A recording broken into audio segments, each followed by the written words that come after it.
соны ұмытып қалмай, арнаудың өзі бір куплеттен емес, 4 куплеттен оралып бір керемет шырқап жатсыздар.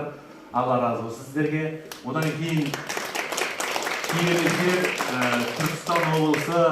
Түркістан облысының қай ауылы болсын, отырары болсын, бағанағы Тәушен апамның ауылы, Нұртас ауылы, менің апаларым бұл кісілер, мен туған жерім Нұртас ауылы. Сол жақын жер, сол жақын апаларымыз.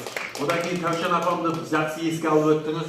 Сол кісінің шәкірті Серік Құрақбаевтың баласы, мен Мақсат Құрақбаев деген менің апам. Ол кісінің қалай тамақтан дәмдес болғанбыз, олар біздің үйде, апам біз үйде қонған.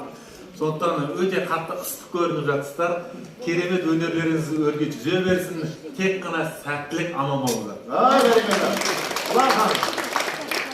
Қош келдіңіздер киелі топырақтан. Қазір енді Түркістанды рухани Астана деп жатырмыз ғой. Мынау сіздердің жаулықтарыңызды көріп, сіздердің жаңағы жасап жатқан тірліктеріңіз, өздеріңіз кезінде бастаманы ұстаз болдыңыздар, жаңағы әкімшілікте қызмет жасай, сол өздеріңіздің сол білімдеріңізбен барымен шын мәнінде пенсияға шығып кетпей, осыны дәстүрге айналдырып, дәстүрден өнерге айналдырып, ұрпақтарға үйретіп келе жатқандарыңызға үлкен рахметімді айтамын. Керемет, рахмет.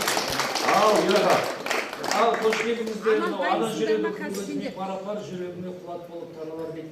Әппақ болған жүздеріңізден айналдық. Қош келдіңіздер. Шынымен бүгінгі осы жерден көңілін көтердіңіздер.